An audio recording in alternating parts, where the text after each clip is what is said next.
Peter Block in Orlando for On the Scene at the AHA annual meeting, and it is now day 4. Time flies, and we now have a wrap-up. I'm with Deepak Bhatt, my partner in crime. We've done these a lot together. There are 2 studies we want to talk about today, one PRADA, and the other Augment Heart Failure. I'm going to talk a little bit about PRADA to start with and then throw the Augment to you, Deepak. So I think PRADA is important because it is a cardiooncology study, one of the first ones we've had. The question being, is candesartan useful to keep ejection fraction from decreasing during the period of chemotherapy, 12 weeks? Right. Short version of this is metoprolol, which was one of the other drugs used, and placebo showed a decrease in ejection fraction. Candesartan kept the ejection fraction from decreasing.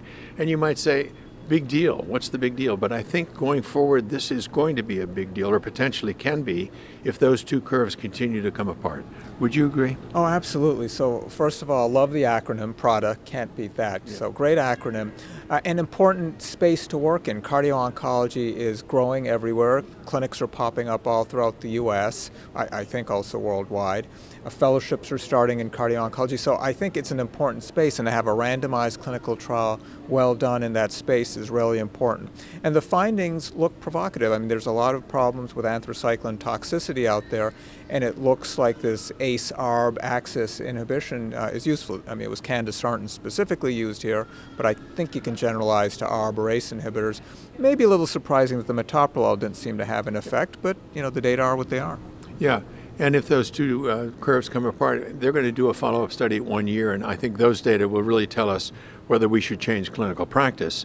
But right now, keep your eye on candesartan, and we'll see what happens at 1 year at follow-up. We'll probably hear about that at ESC or at the AHA next year. Right, and they're hoping to do an even larger study. Yeah. So that's all good news, and provocative, I think, is exactly the right word. Yeah. So Augment Heart Failure.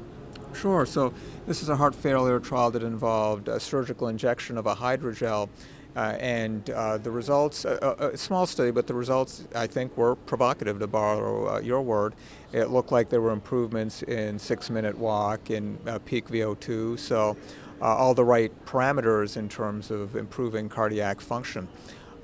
There's going to be, or in fact, I think it's already started, a trial of a percutaneous approach, so we've got to see what a larger trial shows. Yeah. The point here is to try and increase left ventricular mass and increase left ventricular stiffness a bit.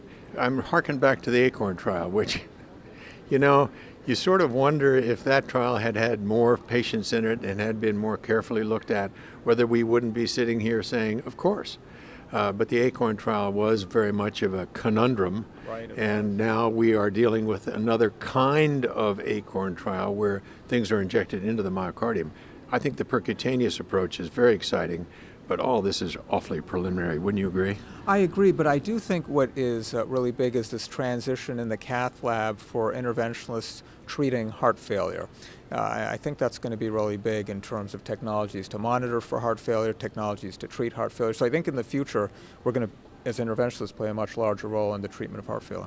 So for these trials, keep your eye on candesartan for the oncology issue, and keep your eye on whether or not we can, in the cath lab, make the left ventricle a little stiffer and help heart failure patients. How bad is that? I hope we can do it. Yeah, I do too.